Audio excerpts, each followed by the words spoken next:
Hello everyone.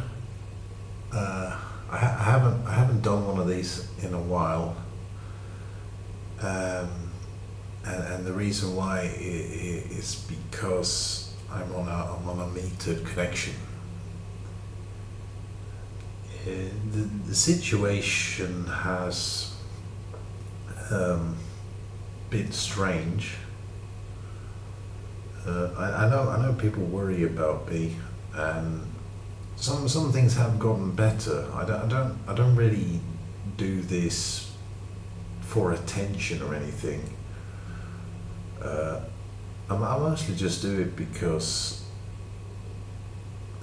I mean, if I'm being brutally honest, I guess I do because I'm alone in all of this. It's a lot of isolation. I mean, don't get me wrong. I have friends in the neighborhood, but and I mean, this is a sort of weird problem, but they keep trying to convert me to Islam, and I don't mind Islam. It's nice. I like the food, and they got community stuff and fun holidays, and you can have interesting sort of discussions about very philosophical ideas and stuff. The Muslims are very well educated and clever people. It's fun to talk to them, but it can get a bit tedious sometimes, and also because of my vulnerable situation, it feels a bit opportunistic as well. Like when someone's feeling vulnerable, you really shouldn't be trying to influence them with ideas like that. You should make sure that people have a bit more informed consent. So and also there's a lot of stuff I can't really talk to them about because our cultures are just very different, and everything is very sort of proper in Islam. So you have to kind of behave formally a lot of the time, which is fair enough. That's how you build civilizations. But yeah, it can get a bit much sometimes. Always having to talk about sort of all these things they want you to do, and also all that halal stuff really doesn't work well. No, sorry, not halal. Halal is fine. I like halal. It's delicious. No, I mean haram. All that haram stuff, it doesn't really work well when you have a disability that requires a lot of pharmaceuticals. You know what I mean? They're not really. Yeah, that religion doesn't really work that way. You know what I mean? It's a bit like how people who suffer from anemia probably shouldn't be Jehovah's Witnesses. So I'm not having a go or anything. But I guess that's why I feel isolated, and it's just nice talking to people, I guess. And I read all your comments. I know I don't really reply to them, but that's because it's difficult. I don't know why, it just is. But I appreciate them. I think the reason why it's difficult is because I never know what to say, so I just keep saying thank you, I appreciate that, or thank you, that's very kind. I feel like I sound like a middle class person. It feels a bit. I mean, it's not meant to be insincere, but it's just saying the same thing over and over again. It feels insincere, and I don't know what else to say. But yeah, I appreciate everyone, obviously. Anyways, what I mean is that, I guess that's why I make these videos. I still feel the need to justify them, even though people click on them by their own free will. On the plus side, which you might have noticed, my nervous system is recovering, which is nice.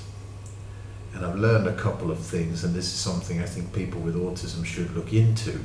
And it's a medical study, and it's called the Shank 2 medical study. I don't know why I keep mixing up those words. I think it's to do with syllable and letter count. I have the same problem with names, actually. But the Shank 2 medical study, it came out, I think, in 2023. It's a very recent study. It's a very important medical study because it proves a few things that people with autism have always known. Which is, the first one is that it is a physical condition.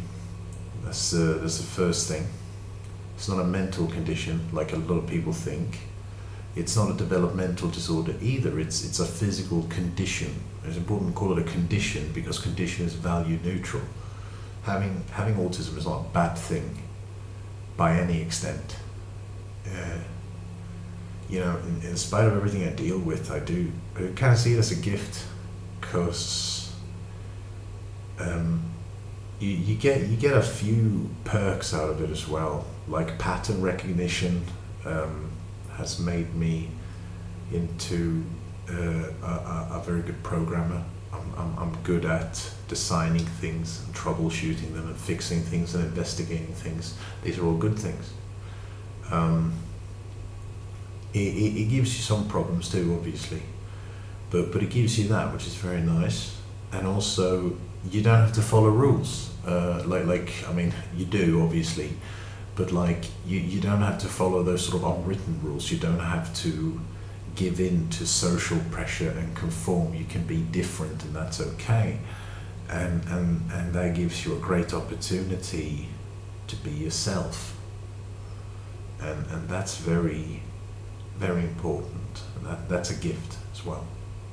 And then there's bad things too, and the Shank 2 study is also about one of the bad things. And like I said, this is something every person on the spectrum should know about. And it's the fact that, I don't know the full things about this. There are a bunch of complicated big Greek words that I couldn't even begin to memorize, at least not unless I put a lot of effort into it. But it has to do with how in our spinal cords around L6 and L7, those are the little discs. Spinal cord is made of all these little discs, and the spinal cord, L6, L7, they around there is a slight problem, and basically we don't have the same inhibitors for nerve signals. And what that means is that we don't have a way of filtering out the different proteins that trigger pain responses. When you see a person with autism look tense or uncomfortable, it can be hard for neurotypicals to interpret what that is, but that's physical pain. That's what people don't get. It's a chronic pain disorder, and we get a lot of shit for that. We do, and it's actual pain. So when someone is writhing, someone kind of they have tense hands, sort of like this or whatever, and they might hold to themselves kind of like that, or move like this. It's pain, is what it is. And so the reason why I'm a bit different now is because I went to the hospital and I managed to convince them that I have neuropathic pain. So they gave me some pills for it. Now these aren't opiates or anything like that. It's technically a kind of epilepsy medication, but it also works for neuropathic pain, so they gave me that. And it's very helpful. And I don't think people realize just how much chronic pain affects you, and it's very, very strange to just step into this new world where you're no longer hurting all the time. And I didn't realize just how much pain I had every day until I took these pills, and the first thing I noticed was how my mood became better, and how I felt more of a need to express myself when I spoke, how I started to develop more of a body language, and I was less of a robot because I'm not tensing up all the time, since my clothes have stopped feeling like sandpaper. I actually feel kind of okay right? Now, sadly, they only gave me enough for like a trial, basically, to test what dosage I need, and it was a very low dosage. So I've run out, and we only gave me 6 pills. A bit stingy, if you ask me, but you know, they work very well. And I was walking through the city today, and another thing I noticed was that my sense of smell came back. I didn't quite realize it was gone, but I was walking down the street, and I was walking past all these restaurants, and I could smell all this delicious cooking, and I'd never noticed it before. But I mean, it occurred to me, I live smack dab in the middle of the Mediterranean. Of course the streets should smell like delicious food.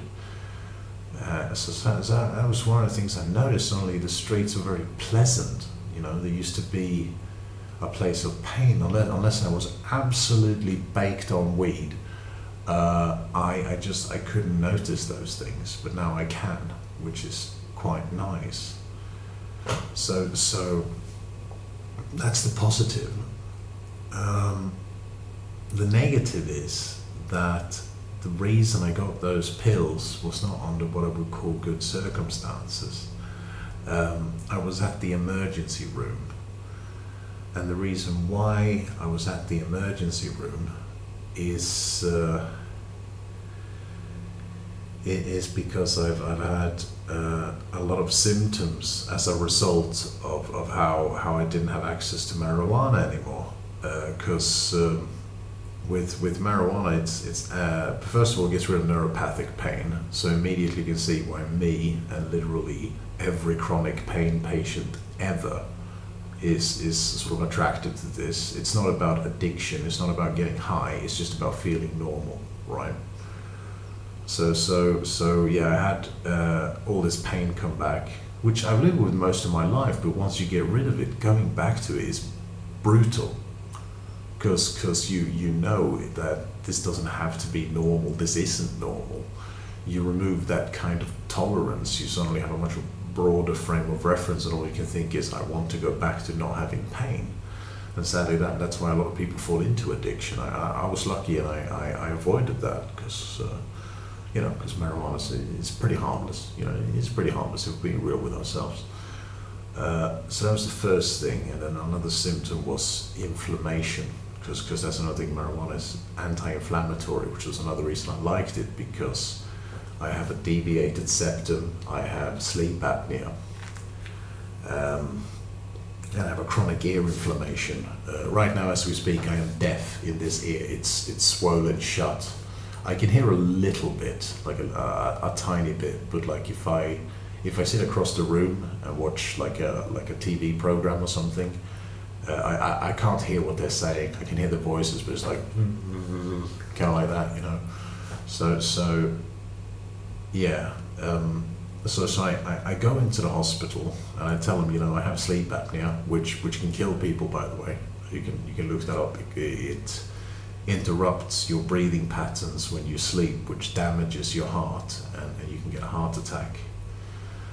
So it's a very serious condition. I mean, not right now, but over time, yeah, it could kill me, and it could kill me considerably sooner than I ought to die, I guess. That's probably not a healthy way of looking at it, but you know what I mean.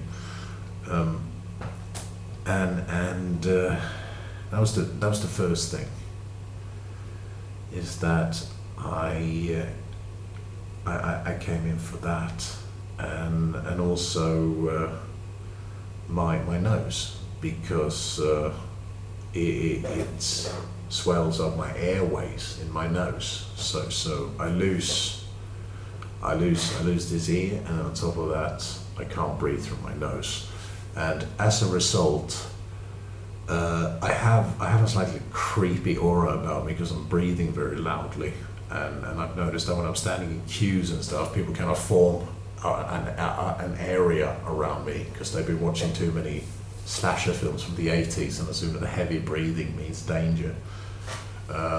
So that's fun, People, they think I'm Jason Voorhees or something. I guess there's some sort of ancient instinct about it. But when I'm high, anti-inflammatory, it's one of the best anti-inflammatory medications in the world.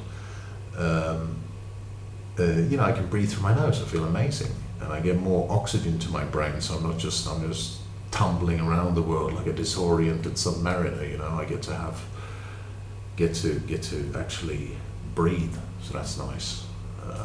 So I go into the hospital. I basically tell them all this, and of course the only thing they could hear is that I smoke weed and therefore must be a drug addict who's looking for drugs. Not really. Again, I was just looking to get rid of the inflammation that is currently impeding my face, but they didn't really understand that. But I thought it was a great way to explain it. Just, here's this thing I used, it's a painkiller and it's an anti-inflammatory. Do you have a substitute? So they take one look at me, and immediately, like even though I have deafness in one ear and a deviated septum, they didn't even bother examining my ear, with the what do you call it, ortho something scope or whatever. The thing they use to look in your ear like that. They one of them. They didn't even bother doing that. Immediately they sent me to psychiatry, which is something autistic people deal with a lot. They constantly try to pathologize you. So the consulting doctor was, a wanker, basically. On top of that, since I didn't have any painkillers, I had to improvise. And if you don't have any money and you need to get rid of chronic pain, the human body has a great system for that. The body can naturally produce endorphins and even opiates. Now, when people hear opiates, they think heroin. They get a bit worried about it. But this is like brain chemistry. It's like it's a tiny amount. It's just enough to help you, and it's not dangerous. Problem is how you trigger those things, because they require an injury, right? It's an injury response. So you have to improvise, right? And I've been a little bit desperate. I don't know how visible it is, but it's just tiny surface lacerations. Just draw a little bit of blood, and then you get about maybe 2 hours without pain. That's when I try to do my grocery shopping and do everything outside that assaults my senses. And they saw that too, and like this is sort of a bit of an ethnic thing as well, because I'm part Scottish. I'm a Stuart by birth. I'm part of a clan, which is pretty cool. And on top of that, our clan has a big part of Scottish history. One of the big clans. That's kind of neat. It goes all the way back to Charlemagne. Long, cool history you can read about, which I like.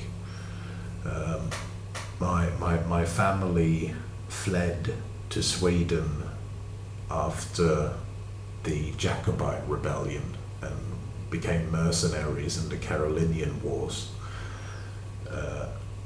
But anyways, that's neither here nor there. But the point is, it's common in Celtic sort of folk healing and what people sometimes call witchcraft. But it's really just ancient medicine, right? And it's done in a lot of cultures. It's done in Celtic cultures. It's done in Norse culture. It's done in some indigenous people in the Americas do it as well. Bloodletting, basically. It's a common medicine that people have forgotten about. So they did kind of sort of profile me a bit. It's a normal practice. If you don't have a lot of money and you need a quick pain relief, you can just make a small cut in your arm, side of the arm. You want to avoid any blood vessels. Then I spray some olive oil on it, because it's a good chemical barrier. It's antimicrobial. It's really good for wound treatment, olive oil. And then I fortify my body's own healing abilities by eating these, actually. This bag of seeds, basically. It's got pumpkin seed, sunflower seed, sesame seed, chia seed, and poppy seed.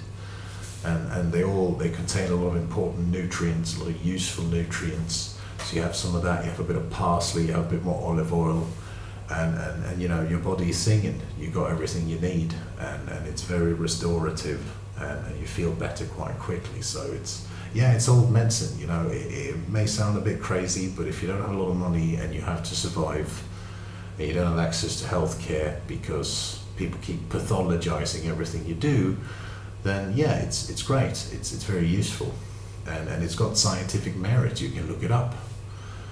So yeah, they assumed I was a mental case, even though in my opinion I behaved incredibly rationally compared to people who do in fact turn to very dangerous street drugs. I think I mitigated things quite well, but of course they didn't see it that way. They just thought, you know, oh, mad Scotsman, you know. So that old stereotype. So on top of that, you know, autism and being Scottish, not a great combination if you want to be admitted in an emergency room, right? So they sent me to the psychiatrists, and as always, they flatter me by giving me a team of psychiatrists. Not the first time, not the last time. To me, it feels like they're dropping a hint, a bit like when people keep offering you Tic Tacs, you know what I mean? But yeah, luckily for me, the psychiatrists were quite nice. You know, they were very understanding. They quickly figured out that I wasn't a mental case, that I had some legitimate reasons for being the way I was. And they did their best to help me, but the problem is they had no specialty training in dealing with inflammation. So I went home. I still have narrow airways. I'm still deaf in one ear. But they did manage to give me that epilepsy medication that works for neuropathic pain, and it's really done wonders. And right now I don't need marijuana. I still want it sometimes because, you know, it's nice. But you know, now I'm using it for normal, healthy, recreational reasons instead of self-medicating with it, which is good and will save me a lot of money. One thing though that bothered me, not just the fact that they ignored my sleep apnea and tried to diagnose it as a mental illness, which is homicidal levels of negligence. My blood panel showed liver stress because I've been very malnourished. So my liver has elevated enzymes, liver enzymes, called, I think rubilium, I think they're called. And I have about 30% more than I'm supposed to have, which suggests that my liver is working 30% slower than it ought to, basically. Give or take, it's a bit more complicated than that, but you know, from a sort of very mathematical point of view, that's a good way to describe it. I have liver stress, and it's because of prolonged malnourishment. And I've been living on about, on average, 1,000 to 1,500 calories a day. That's about 1,000 less than someone of my body size needs. And I think I've lost about 15 kilos in 3 months, which is bad. And to put that into perspective, I mean, obviously their situation was a lot worse, but to put it into perspective, that is that is about the same amount of calories, about 1,000 calories a day. That is about the same calories as an inmate in a German concentration camp. That was the Holocaust diet, basically. It was 1,000 calories. So it is dangerous. Obviously, I'm not being worked like a slave, you know, being forced to break rocks under humiliating circumstances. Obviously not the same.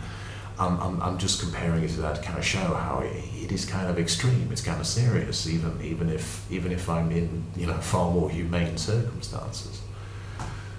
And so that's not good. Luckily, I got a referral to a clinic I'll be going to tomorrow. And double luckily, thanks to my wonderful people on Patreon, I right now have about 50 euros. My grandfather helped me. I can't really access my money because I don't have a debit card, which is a whole other story. Also has to do with discrimination, because They said that either I needed steady employment or I needed medical documentation in order to open a bank account. Complete lie. Not only is it illegal on constitutional grounds in this country to discriminate against someone's disability that way, Article 49, but it's also illegal because of medical privacy laws. And it's not just legal, illegal on a national jurisdiction. It's illegal on a jurisdiction of the European Union. So they were they were committing extra crime, basically double layer crime. So that's why I don't have a debit card. But my grandfather, who's 97 years old and recovering from a hip injury, decided to go to the bank machine to help me get my cash. I send it to him, he withdraws it, So I have I have about 40 euros cash, which is great, because I'm going to buy some of the stuff that you can't get at the food bank, like toilet paper, things like that. So that's pretty good. I'm glad I got an extra shipment of that in time. So I got a bit of cash. I got a bit of extra food today. Went down to shop we have around here. So it's one of those supermarket chains that's open on Sundays. It's called Eroski, and then it's a pretty nifty shop. It's a bit expensive, but they have some nice things. And it's Sunday, so it's not like I can go to the normal shop, which is Mercadona. Ideally, I'd go to Lidl, but it's pretty far away. So I went there, and they had some sandwiches that were about to expire. And these were like really nice, like club sandwiches, like really nice sandwiches. So I got some of those for €1 each. They normally cost €4. So that was quite the bargain. And I got some decent food, and then I went down to the church earlier today, and I got a cheese sandwich and a muffin and a Christmas chocolate sort of calendar. So that was an interesting breakfast, but I'm not complaining. Nice Christmas breakfast in March. It was pretty good. It was one of those Kinder chocolate kind of calendars with all kinds of different things. It was kind of fun. Basically a free box of chocolates. And I needed calories, so I wasn't complaining. And this should tell you something about precisely how much weight I've lost. I bought a jacket a few years back, Chinese jacket. It looks really cool. It's the kind of jacket that Stalin used to wear, with the collar and like the cool chest sort of pockets and everything. It looks really cool. It's a cool sort of Asiatic jacket.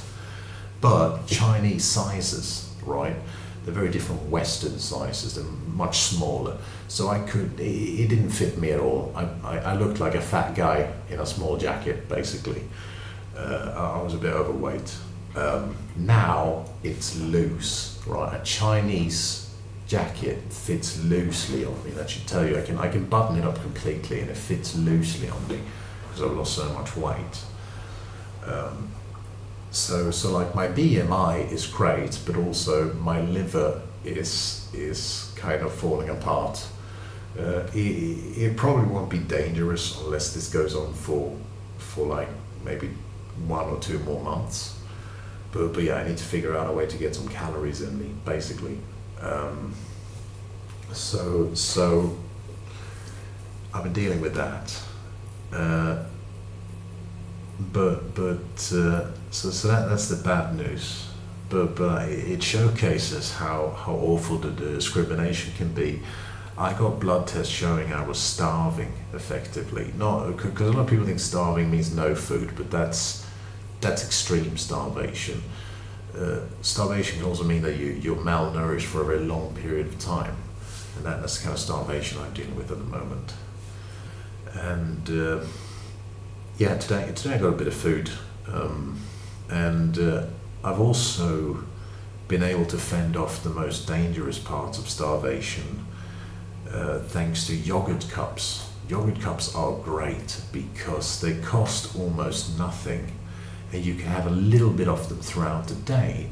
So even if you're not getting enough calories, you're still maintaining your sort of metabolic rhythm. You're slowly eating throughout the day. It keeps your organs going properly. It maintains you having small portions of food every day. I mean, small yogurts every once in a while. So every 3 hours or so, I have a little yogurt cup, and that's very good for me. That's why my liver problem isn't more serious. That's why I haven't developed jaundice or anything like that. So that's something I've been dealing with. And the discrimination isn't nice when they keep pathologizing you. And even the psychiatrists, I mean, they were compassionate, they had empathy, they were very good at their jobs. Much better than a lot of them have been, because a lot of psychiatrists I've had to deal with over the years have been very predatory. These people actually tried to help me. I have to give them credit for that, even if they were set up to fail by a very prejudiced consulting doctor. They did help me in the end. But that kind of discrimination not only is it very common for people with autism, it's also very dangerous. So yeah, they send me home with some pretty serious conditions that could be bad over time. And a lot of people with autism, because of the chronic pain thing, we're pretty used to feeling bad. Feeling well is something we usually have to work towards. Feeling healthy is something we usually don't experience until much later in our lives. And even now when I'm talking, the pain is coming back because the pills are wearing off and I don't have that many. And I feel this sensation right now in my abdomen. It's hard to explain, but it feels a bit like something's burning. It feels a bit like something's burning. And that moves throughout the body. I get it around my spine, sometimes I get it around my shoulders, sometimes it's everywhere and nowhere at once because it's nerve pain, and it's all these weird proteins that are sort of triggering nerve responses that they're supposed to be filtered out, but they're not because of the SHANK2 thing I mentioned, and how the spinal proteins are sort of weird and stuff. So I'm feeling it kind of coming back now, and yeah, the best way I can describe it is that it feels a bit like someone's replaced your blood with boiling water. That's the best way I could describe it. It's a pretty intense pain, pretty nasty pain, and I mean I can't say for a fact that it's less painful than cutting your arm with a knife. That should tell you how painful it is, and we have that just every day. That's our lives. So if you ever wonder why autistic people are stoic, that's why. We've been trained since we were small children. Every inconsiderate neurotypical who forces us to wait in a well-lit, crowded room with lots of noises has basically put us through what's effectively a type of stress point torture, which is considered, it's like Guantanamo Bay kind of torture. And we just get that by default, because people have no empathy for us, right? It kind of sucks. That's why they call it, an invisible disability.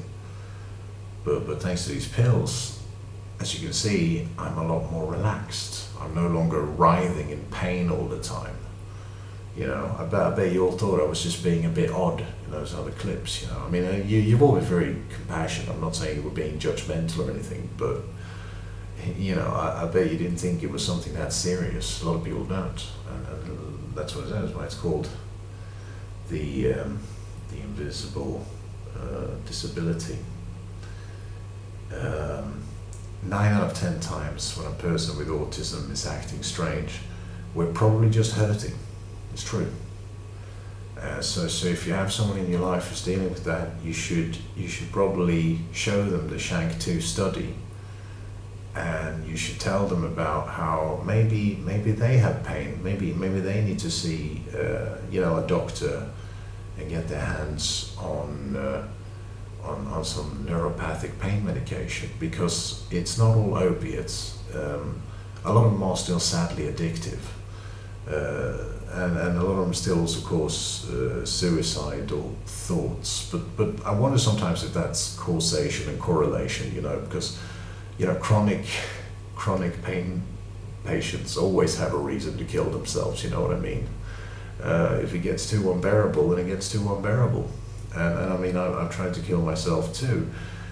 Not recently, obviously, but I have tried.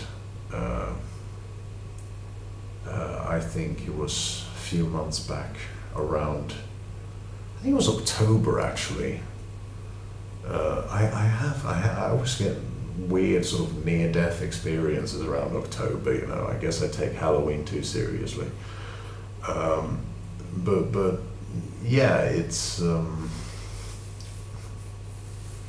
worth talking about. It's worth talking about how we do have a chronic pain condition. And I even read, and admittedly this was a study about Spanish population, because I live in Spain, well, Mallorca, but technically Spain, although it might as well be a different country. People speak different language here, speak Mallorquin, and very different culture and traditions. But in the Spanish population, 25% of people, 25% of the whole population have some form of chronic pain disorder. And a lot of them don't get treatment. A lot of them get turned away. And that's very inhumane.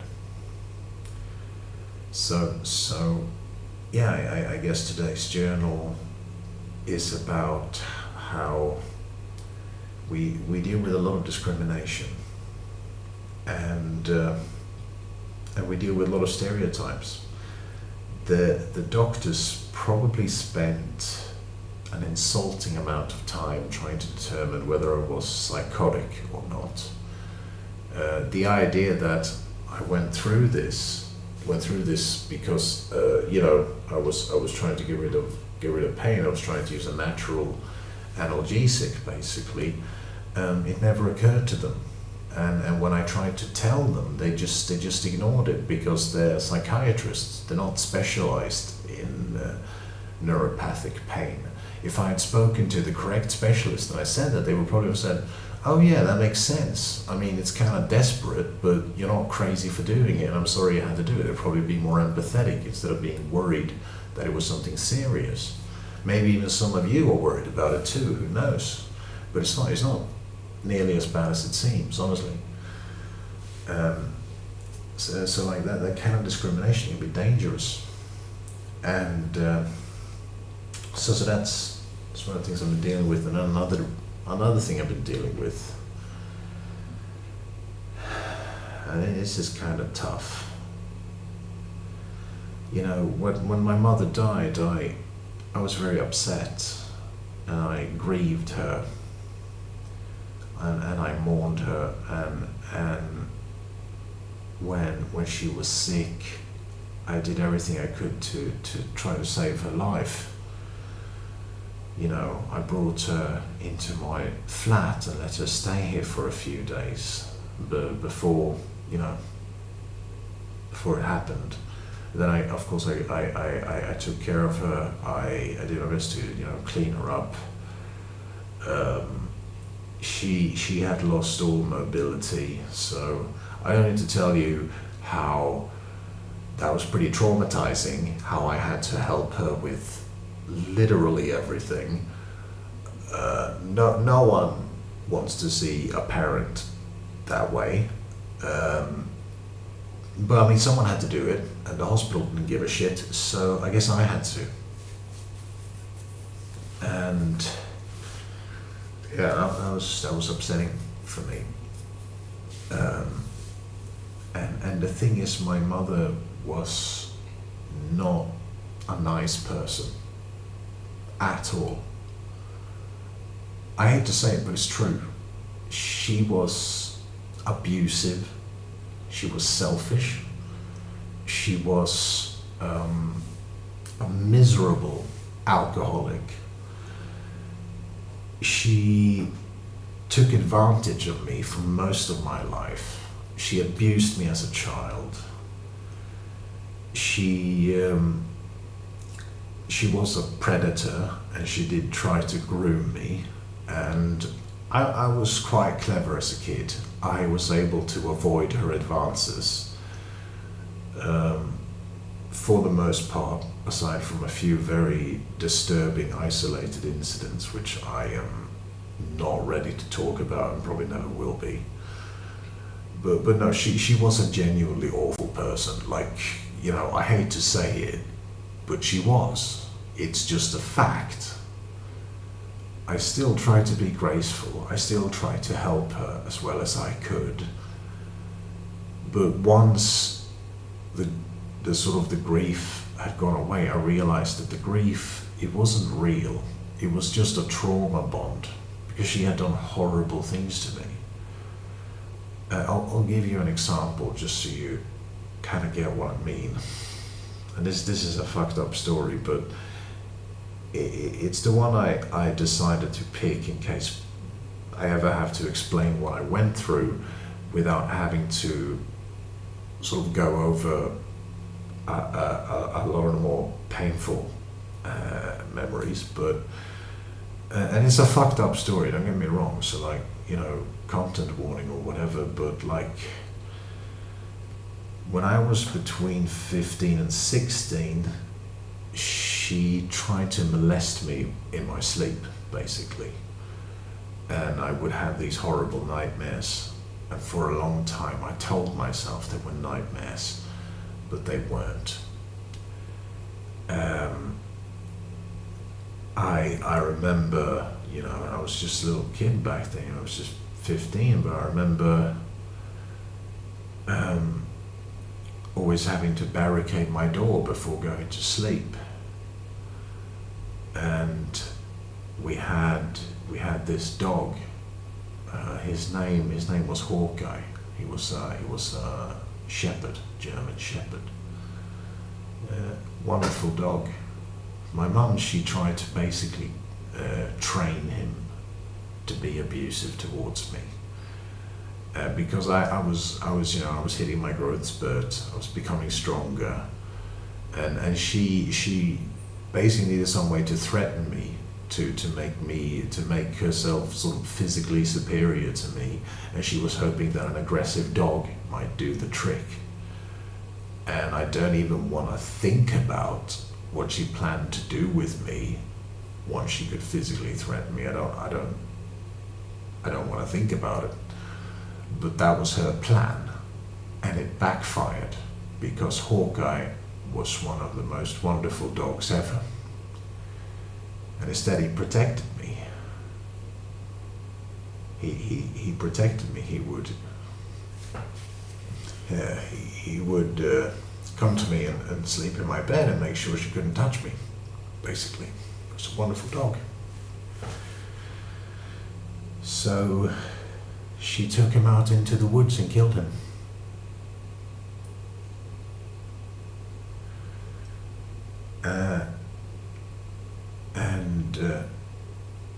You know, after a few months of this trauma bond breaking, this coercive control, I realized that I hadn't been grieving her. I had been conditioned by years of fear and terror and trauma to identify with her. I had Stockholm Syndrome, sort of. Stockholm Syndrome is a very politically charged term that's often used to trivialize people who are rebelling in the third world, and often have very valid reasons for, you know, taking people hostage at embassies because of, you know, atrocities and stuff. Like if someone put my kid in a sweatshop, I would probably kill an American ambassador too. I mean, fair enough, really. But this wasn't that, obviously. But yeah, it was kind of like Stockholm syndrome, but without the stupid political bias that dehumanizes people's perspectives. Um, but yeah, so she, I came to terms with that. I realized that even though I thought I loved her, I didn't. Not really. Because she never gave me love, she gave me hate. She only thought about herself and her own twisted, selfish needs. She didn't care about me, I wasn't a human being to her. She hated me, and she hated people with autism. And she was genuinely ashamed of having a disabled kid until she figured out that my disability was a vulnerability she could prey on. I also think it's because of my dad's cancer, because he had cancer for like 3 years, and she was up all night, caring for him. And even before then, she had a bit of a dark side around children. She had a slight sadistic tendency, but it was always subtle, albeit creepy as fuck. But it wasn't as bad. And I think what really made it bad was the prolonged sleep deprivation. I think it caused brain damage. And that kind of put her into sort of full-blown serial killer mode. And then she became like a proper monster. But before she was just awful, but then she became a monster. And I guess the point is that I became disillusioned, and I saw her for what she really was. So I decided to take her ashes, went down the street, and I threw them in the garbage. Because I figured that's how you're supposed to bury a paedophile. And that gave me some closure. And now I realize that, yeah, I might live in poverty, I might have a chronic pain condition, I might be a little bit dehumanized and discriminated against. I might have to start an argument and file legal complaints to be taken seriously when I go to the bank, in the hospital. But I'm free. For the first time in my life, I have some semblance of real freedom. And you know what? It's worth it. It really is. It's like, in a weird way, I've never felt better.